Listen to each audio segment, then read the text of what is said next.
നമുക്കിപ്പോൾ ലഭിക്കുന്ന വാർത്തകളിൽ കാണുന്ന പോലെ കഴിഞ്ഞ ദിവസങ്ങളിലായി റഷ്യ ഉക്രൈന്റെ എനർജി ഗ്രിഡ് സിസ്റ്റത്തിൽ നേരിട്ട് ആക്രമിച്ചിരിക്കുകയാണ്. ഉക്രൈനിലെ ക്രിട്ടിക്കൽ തെർമൽ പവർ പ്ലാന്റുകൾ, ട്രാൻസ്ഫോമർ നെറ്റ്വർക്കുകൾ ഇവയെല്ലാം റഷ്യയുടെ കൃത്യമായ സ്ട്രൈക്കുകൾക്ക് ഇരയായി. ഒക്ടോബർ മാസം 22-24 വെറും 2 ദിവസത്തിനിടെ റഷ്യൻ ആക്രമണങ്ങൾ ഉക്രൈന്റെ 5 പ്രധാനപ്പെട്ട പ്രദേശങ്ങളിൽ കനത്ത നാശനഷ്ടങ്ങൾ വരുത്തി. ഫലമായി ഉക്രൈനിലെ ചില മേഖലകൾക്ക് 100% വൈദ്യുതി നഷ്ടപ്പെട്ട അവസ്ഥയിലായി. ഇപ്പോൾ ഉക്രൈൻ പൂർണ്ണമായും ഡീസൽ ജനറേറ്ററുകൾക്ക് ആശ്രയിച്ചു മാത്രമേ വൈദ്യുതി ഉൽപ്പാദിപ്പിക്കാൻ കഴിയുന്നുള്ളൂ. ഇത് രാജ്യത്തെ തീവ്രമായ എനർജി പ്രതിസന്ധിയിലേക്ക് തള്ളിയിരിക്കുകയാണ്. എന്നാൽ ഇതിന് ഉക്രൈൻ റഷ്യയ്ക്ക് നൽകിയ തിരിച്ചടി എന്തെന്നറിയണ്ടേ? റഷ്യയുടെ ആക്രമണങ്ങൾക്ക് മറുപടിയായി ഉക്രൈൻ സാബ്രോസീഷ്യ ന്യൂക്ലിയർ പവർ പ്ലാന്റിലേക്ക് പോകുന്ന പവർ ലൈനെ ലക്ഷ്യം വെച്ച് അടിച്ചു തകർത്തു. ഈ പ്ലാന്റ് പ്രവർത്തനരഹിതമാക്കിയതിലും റിയാക്ടറുകളുടെ മെയിൻ്റനൻസിനുമായി വൈദ്യുതി ആവശ്യമുണ്ട്. റഷ്യയ്ക്ക് ഇപ്പോൾ ആ പ്ലാന്റ് ഡീസൽ ജനറേറ്ററുകൾക്ക് ആശ്രയിച്ച് നിലനിർത്തേണ്ട അവസ്ഥയാണ്. പക്ഷേ ഇത് ദീർഘകാലമൊന്നും സാധ്യമല്ല.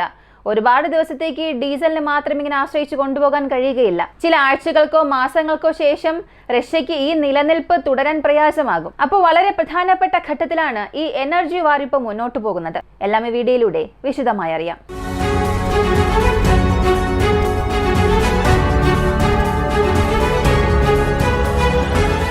സാബ്രോസീഷ്യ ന്യൂക്ലിയർ പവർ പ്ലാന്റിനെ കുറിച്ച് അറിയുന്നതിന് മുൻപ് ഉക്രൈനുള്ളിൽ റഷ്യ ചെയ്ത സ്ട്രൈക്സിനെ കുറിച്ചൊക്കെ അറിയാം. ഈ ആക്രമണങ്ങൾ റഷ്യ Su-57 ഫൈറ്റർ ജെറ്റ് ഉപയോഗിച്ചു എന്ന തെളിവുകൾ പുറത്തു വന്നിട്ടുണ്ട്. ഇത് നിരവധി മാസങ്ങൾക്ക് ശേഷം ആദ്യമായി ഉക്രൈന്റെ വ്യോമ പരിധിയിലേക്ക് കടന്നെത്തിയ Su-57 ആക്രമണമായിരുന്നു. റഷ്യ 5 പ്രധാന സ്ഥലങ്ങളിൽ നേരിട്ടുള്ള മിസൈൽ ആക്രമണം നടത്തി. അതിൽ ചിലത് കീവിലുള്ള തെർമൽ പവർ പ്ലാന്റുകൾ യൂണിറ്റ് 4, യൂണിറ്റ് 5, യൂണിറ്റ് 6. അടുത്ത് സിർക്കാസി മേഖലയിലെ കനിസ്ക ഹൈഡ്രോ ഇലക്ട്രിക് പവർ പ്ലാന്റ്. അടുത്തത് പോൾട്ടോവ പ്രദേശത്തുള്ള Kremenchuk hydro electric power plant. സാബ്രോസീഷ്യയിലുള്ള നിപ്രോവോസ്ക ഹൈഡ്രോ പ്ലാന്റ്. അടുത്തത് നിപ്രോവോസ് മേഖലയിലുള്ള Kamianska hydro electric power plant. ഇതിൽ കീവിൽ മാത്രം കുറഞ്ഞത് 3 യൂണിറ്റുകൾ പൂർണ്ണമായും തകർന്നു. ഡിസ്ട്രക്ഷൻ റേറ്റ് അറിയില്ല. എന്നാൽ 5 മിസൈലുകൾ നേരിട്ട് അവിടെ ആക്രമിച്ചിട്ടുണ്ട്.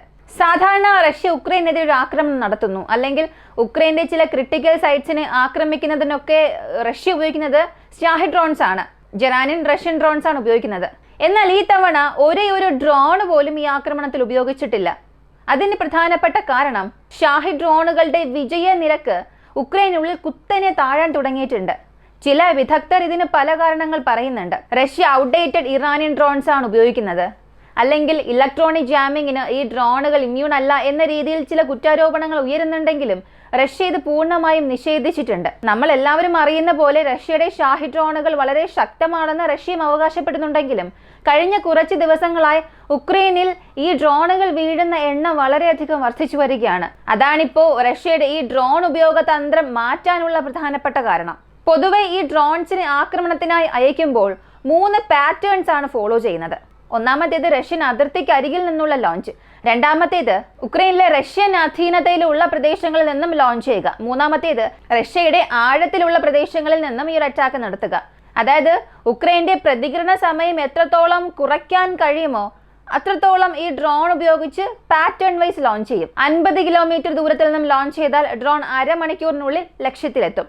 90 കിലോമീറ്റർ ആയാൽ ഏകദേശം 3/4 മണിക്കൂറിൽ ഡ്രോൺ അവിടെ റീച്ച് ആകും. ഇനി 150 കിലോമീറ്റർ ദൂരത്തിൽ നിന്നും ഈ ഡ്രോൺ ലോഞ്ച് ചെയ്യുകയാണെങ്കിൽ ഏകദേശം 1.5 മണിക്കൂറിനുള്ളിൽ ഈ ഡ്രോൺ റീച്ച് ആകും. ഇങ്ങനെ ഉക്രൈനിൽ 3-4 മണിക്കൂറത്തേക്ക് എയർ റെയ്ഡ് അലാറം സജീവമാക്കണം. ഇങ്ങനെ ഒരു എയർ റെയ്ഡ് അലാറം ഉക്രൈനുള്ളിൽ എപ്പോഴും ഇങ്ങനെ മുഴങ്ങി കേട്ടുകൊണ്ടേയിരിക്കണം. ഇങ്ങനെ പാറ്റേൺ ഫോളോ ചെയ്താണ് റഷ്യ ആക്രമണം നടത്തുന്നത്. ഇതിൽ റഷ്യയ്ക്ക് വലിയ വിജയമൊന്നും ലഭിച്ചിട്ടില്ല. കാരണം റഷ്യൻ അതിർത്തിയിൽ നിന്നും ഉക്രൈന്റെ ഈ തലസ്ഥാനമായ കീവിലേക്ക് എത്തണമെന്നുണ്ടെങ്കിൽ അതിന് മിനിമം 1-1.5 മണിക്കൂറെങ്കിലും വേണ്ടിവരും. അപ്പോൾ ഈ 1-1.5 മണിക്കൂർ സമയം എന്നത് വളരെ കൂടുതൽ റിയാക്ഷൻ ടൈമാണ്. അതിനാൽ ഉക്രൈൻ അവരുടെ എല്ലാ കൗണ്ടർ സിസ്റ്റംസും ആക്ടിവേറ്റ് ചെയ്യും. ഈ ഡയറക്ഷനിലാണ് വരാൻ പോകുന്നത്. ഇത്രയേറെ ഡ്രോണുകൾ വരാൻ പോകുന്നു എന്നുള്ളത് നാറ്റോയിൽ നിന്നും ഒരു ഇൻപുട്ടായി ലഭിക്കുമ്പോൾ അത് വളരെ എളുപ്പത്തിൽ ഉക്രൈൻ വേട്ടയാടിക്കൊണ്ടിരുന്നു. അതുകൊണ്ടാണ് റഷ്യ ഇപ്പോൾ ഡ്രോണുകൾക്ക് പകരം സബ്സോണിക് ക്രൂയിസ് മിസൈലുകൾ ഉപയോഗിക്കാൻ തുടങ്ങിയത്. ഈ മിസൈലുകൾ സാധാരണയായി റഷ്യയുടെ സ്ട്രാറ്റജിക് ബോംബർ വിമാനങ്ങളിൽ നിന്നും റഷ്യയുടെ അതിർത്തിക്കുള്ളിൽ നിന്നും ലോഞ്ച് ചെയ്യുന്നു. ഈ ലോഞ്ച് ചെയ്യുന്ന മിസൈലുകൾ എന്നത് ശബ്ദത്തിന്റെ വേഗതയേക്കാൾ വളരെ കുറഞ്ഞ വേഗതയിൽ യാത്ര ചെയ്യും. കാരണം ഇതിനിടയിലുള്ള ഈ ദൂരം എന്നത് ഒരു 1000-1200 കിലോമീറ്റർ വരെയും ഉണ്ടാകും. അപ്പോൾ ഇതിന്റെ മാക്സിമം റേഞ്ച് റീച്ച് ചെയ്യണമെന്നുണ്ടെങ്കിൽ അതിനും 1 മണിക്കൂറോളം എടുക്കും. കാരണം ശബ്ദത്തിന്റെ വേഗതയേക്കാൾ കുറഞ്ഞ വേഗതയിലാണ് യാത്ര ചെയ്യുന്നത്. അപ്പോൾ ഈ 1 മണിക്കൂറത്തെ റിയാക്ഷൻ ടൈമിനുള്ളിൽ തന്നെ ഈ ക്രൂയിസ് മിസൈൽസിനെ കുറിച്ചുള്ള എല്ലാ ഡാറ്റയും ഉക്രൈന് ലഭിക്കും. അപ്പോൾ ഒരു ബോംബർ ആകാശത്തിൽ പറക്കുമ്പോൾ തന്നെ അത് നാറ്റോയുടെ റഡാർ സിസ്റ്റം റഷ്യൻ ബോംബറുകൾ പറക്കുന്നു എന്ന് തിരിച്ചറിയുകയും ആ വിവരം നേരിട്ട് ഉക്രൈൻ പ്രതിരോധ കമാൻഡുകളിലേക്ക് എത്തുകയും ചെയ്യുന്നു. അതിനാൽ തന്നെ ഇപ്പോൾ റഷ്യ തന്ത്രം പൂർണ്ണമായി മാറ്റിയിരിക്കുന്നു. അവരുടെ പ്രധാനപ്പെട്ട ആയുധങ്ങൾ ഇസ്കാന്ദർ എം, ഇസ്കാന്ദർ കെ. ഇസ്കാന്ദർ എം എന്നത് ഹൈലി മെനൂവറബിൾ മിസൈൽ ആണ്. ഇസ്കാന്ദർ കെ എന്നത് ലോ ഫ്ലൈയിങ് ആൾട്ടിറ്റ്യൂഡിൽ പറക്കുന്ന രീതിയിലാണ് മോഡിഫൈ ചെയ്തിട്ടുള്ളത്. ഇങ്ങനെയാണ് റഷ്യ പറയുന്നത്. അപ്പോൾ ഇവയ്ക്കൊപ്പം Su-57യും അകത്തേക്ക് അയക്കുന്നു. Su-57 വിമാനങ്ങൾ ഈ സ്റ്റെൽത്ത് ഫൈറ്റർ ജെറ്റ് അകത്തേക്ക് വന്നു എന്നുള്ളതിന്റെ ഒരു തെളിവാണ് KH-69 മിസൈൽസ്. കാരണം KH-69 മിസൈൽസ് എന്നത് റഷ്യയുടെ Su-57 ഇന്റേണൽ വെപ്പൺസ് ബേയിൽ നിന്ന് മാത്രമേ ഇവരെ കൊണ്ട് ലോഞ്ച് ചെയ്യാൻ കഴിയുകയുള്ളൂ. ഇപ്പോൾ എല്ലാവർക്കും ഒരു സംശയം വരാം, ഇത് Tu-22 നിന്നും ലോഞ്ച് ചെയ്യാൻ കഴിയും, Tu-95 നിന്നും ലോഞ്ച് ചെയ്യാൻ കഴിയും, Tu-160 നിന്നും ലോഞ്ച് ചെയ്യാൻ കഴിയും. പിന്നെ എങ്ങനെയാണ് Su-57 അകത്തേക്ക് വന്നത്? ഇതിനുള്ള പ്രോപ്പർ എവിഡൻസ് എന്താണെന്ന് ചോദിച്ചാൽ ഉക്രൈൻ ഈ ക്വിക്ക് റിയാക്ഷൻ ടൈം അനലൈസ് ചെയ്യാൻ വിട്ടുപോയതാണ്. പൊതുവെ ഇത് എത്ര തന്നെ സ്റ്റെൽത്ത് മിസൈൽ ആണെങ്കിലും അതിന്റെ ലോഞ്ച് പ്ലാറ്റ്ഫോം പറക്കുന്നതിലൂടെ ഉക്രൈന് ഡാറ്റാസ് ലഭിക്കും. പക്ഷേ ഈ stealth cruise missile thermal power പ്ലാന്റിൽ ആക്രമണം നടത്തുമ്പോൾ KH-69 മിസൈൽസിന്റെ സ്പെയർ പാർട്സ് ലഭിച്ചിട്ടുണ്ട്. മറ്റ് സ്ഥലങ്ങളിലൊന്നും ഈ KH-69ന്റെ സ്പെയർ പാർട്സ് ലഭിച്ചിട്ടില്ല. അപ്പോൾ ഈ തെർമൽ പവർ പ്ലാന്റിൽ മാത്രം 5 മിസൈൽസ് ലോഞ്ച് ചെയ്തിട്ടുണ്ട്. അതിനും ഉക്രൈന് റിയാക്ഷൻ ടൈമേ ഇല്ല. അവിടെ എയർ റെയ്ഡ് അലാറവും ആക്ടിവേറ്റ് ചെയ്തിട്ടില്ല. അകത്ത് മിസൈൽ വരുന്നു എന്ന് അറിഞ്ഞാൽ മാത്രമേ എയർ റെയ്ഡ് അലാറം ആക്ടിവേറ്റ് ചെയ്യുകയുള്ളൂ. അങ്ങനെ മിസൈൽസ് വരുന്നു എന്ന് അറിയണമെന്നുണ്ടെങ്കിൽ ഒന്നുകിൽ നിങ്ങൾ ആ മിസൈൽസിനെ മുൻകൂട്ടി കണ്ടെത്തിയിരിക്കണം, അല്ലെങ്കിൽ ഈ മിസൈൽസിന് അയക്കുന്ന ബോംബേഴ്സിന്റെ പ്രവർത്തനം നിരീക്ഷിച്ചിട്ടുണ്ടാകണം. അപ്പോൾ ബോംബേഴ്സിന്റെ പ്രവർത്തനവും അവിടെയില്ല, ഈ മിസൈൽസ് നിങ്ങൾ അകത്തേക്ക് വരുന്നതും നിങ്ങൾക്ക് മനസ്സിലായില്ല എന്നുണ്ടെങ്കിൽ Su-57 ഒഴികെ മറ്റേതൊരു വിമാനവും ഈ സംഭവം ചെയ്യാനുള്ള സാധ്യതയില്ല. കാരണം Su-35നെ ട്രാക്ക് ചെയ്യാൻ കഴിയും, Su-30യെയും ട്രാക്ക് ചെയ്യാൻ സാധിക്കും. MiG-31 വിമാനം റൺവേയിൽ നിന്നും ടേക്ക് ഓഫ് ആയാൽ തന്നെ ആകാശത്തിൽ പറക്കാൻ തുടങ്ങി അടുത്ത ചില സെക്കൻഡിൽ തന്നെ നാറ്റോ വഴി അവർക്ക് ഇൻപുട്ട് ലഭിച്ചുകൊണ്ടേയിരിക്കും. അപ്പോൾ Su-57 ആണ് അകത്തേക്ക് വന്നിട്ടുള്ളത്. വന്ന് ഈ മിസൈൽസിനെ ലോഞ്ച് ചെയ്തിട്ടുമുണ്ട്. കാരണം ഇത്രത്തോളം അവർക്കൊരു റിയാക്ഷൻ ടൈം കുറവാണ്. എയർ റെയ്ഡ് അലാറവും ആക്ടിവേറ്റ് ചെയ്യപ്പെട്ടിട്ടില്ല എന്നുണ്ടെങ്കിൽ അകത്തേക്ക് മിസൈൽ വന്നതേ അറിയാൻ കഴിഞ്ഞിട്ടില്ല. ജനറലായി ഒരുപാട് ഇടങ്ങളിൽ ഈ എയർ ഡിഫൻസ് സിസ്റ്റം ആക്ടിവേറ്റ് ചെയ്യപ്പെട്ടിട്ടുണ്ടെങ്കിലും ഏതൊരു ക്രൂയിസ് മിസൈൽസിനെയും ഇവരെ കൊണ്ട് ഡിഫെൻഡ് ചെയ്യാൻ കഴിഞ്ഞിട്ടില്ല. അപ്പോൾ ഷാഹിദ് ഡ്രോൺസ് വഴി ഉണ്ടായ ഈ ഒരു നഷ്ടം ഇവിടെ ക്രൂയിസ് മിസൈൽസ് ഉപയോഗിച്ച് വലിയൊരു തിരിച്ചടിയായി തന്നെ ഉക്രൈൻ നൽകിയിട്ടുണ്ട്, ഒരു പാഠമായി. പക്ഷേ ഉക്രൈൻ തിരിച്ചു നൽകിയ ഒരു പാഠമുണ്ടല്ലോ, അത് റഷ്യയ്ക്ക് ശരിക്കും ഒരു വലിയ ടെസ്റ്റായി തന്നെ മാറിയിട്ടുണ്ട്. സാബ്രോസിഷ്യ ന്യൂക്ലിയർ പവർ പ്ലാന്റ് 2022 യുദ്ധം ആരംഭിച്ചതിന് ശേഷം എപ്പോഴാണോ അവർ പിടിച്ചെടുത്തത് അപ്പോൾ മുതൽ അത് റഷ്യൻ നിയന്ത്രണത്തിലാണ്. ഇത് ഉക്രൈൻ്റെ പക്കലുള്ളതിൽ, ഉക്രൈൻ എന്നല്ല യൂറോപ്പിലെ തന്നെ ഒരു വലിയ ന്യൂക്ലിയർ പവർ പ്ലാന്റ് ആണ്. 6 റിയാക്ടേഴ്സ് ഉണ്ട്.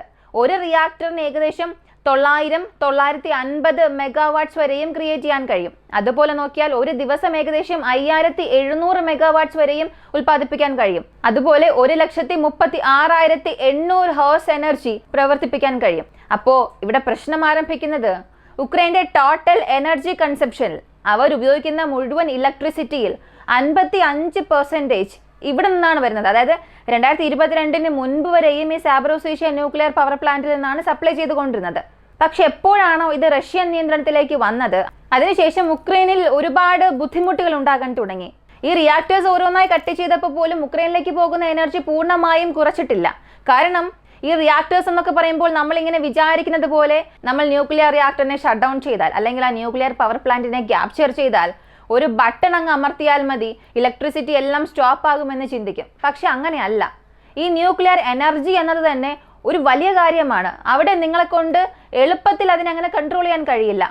നിങ്ങൾക്കൊരു റിയാക്ടറിനെ ആക്ടിവേറ്റ് ചെയ്യണമെന്നുണ്ടെങ്കിൽ മണിക്കൂറുകൾ എടുക്കും. ഓൾഡർ ജനറേഷൻ റിയാക്ടറിലൊക്കെ 5-6 മണിക്കൂർ മിനിമം എടുക്കും അതിന്റെ സ്റ്റാർട്ടിംഗ് പ്രൊസീജിയറിന് തന്നെ. ഇന്നുള്ള മോഡേൺ ഡേ റിയാക്ടേഴ്സിൽ 2-3 മണിക്കൂറിൽ അത് റെഡിയാകും. ഇങ്ങനെ റെഡി ആയാലും അതിന്റെ ചെയിൻ റിയാക്ഷൻ സ്റ്റാർട്ടായി അതുവഴി ഈ നീരാവി ഉൽപ്പാദിപ്പിക്കുകയും അതുവഴി ലഭിക്കുന്ന വൈദ്യുതി മാക്സിമം ഔട്ട്പുട്ട് റീച്ച് ചെയ്യാൻ തന്നെ 8 മണിക്കൂറെങ്കിലും എടുക്കും, അതും ഇന്നുള്ള മോഡേൺ ഡേ റിയാക്ടേഴ്സിൽ. അപ്പോൾ നമ്മൾ വിചാരിക്കുമ്പോൾ പവർ പ്രൊഡക്ഷൻ കൂട്ടാനും വിചാരിക്കുമ്പോൾ പവർ പ്രൊഡക്ഷൻ കുറയ്ക്കാനൊന്നും ഈ ന്യൂക്ലിയർ റിയാക്ടറിനെ കൊണ്ട് സാധിക്കില്ല.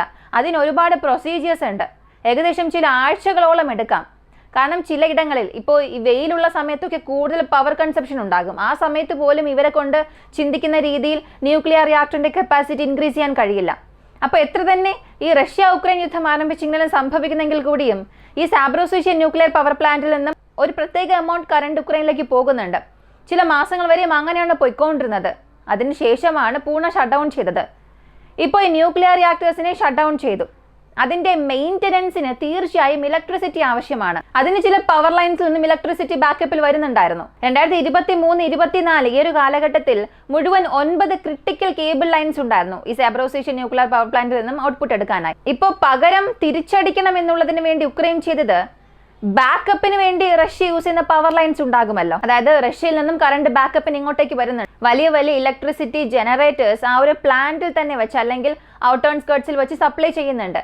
ആദ്യം ഉക്രൈൻ ആ പ്ലാന്റിലേക്ക് വരുന്ന ലൈൻസിനെല്ലാം ആക്രമിച്ചു. 3-4 ഇലക്ട്രിസിറ്റി ലൈൻസ് മാത്രമേ ഉള്ളൂ. അതിൽ ഇതിനകം 3 വരെയും ആക്രമിച്ചു. ഇപ്പൊ അവസാനമായുള്ള ആ ഒരു ഇലക്ട്രിസിറ്റി സപ്ലൈ ലൈനെയും ഇന്നലെ ഉക്രൈൻ ആക്രമിച്ചിട്ടുണ്ട്. ഇപ്പോൾ ഒഫീഷ്യലായി സാബ്രോസിഷ്യ ന്യൂക്ലിയർ പവർ പ്ലാന്റിൽ ഇൻകമിംഗ് ഇലക്ട്രിസിറ്റി പൂർണ്ണമായും ഇല്ല.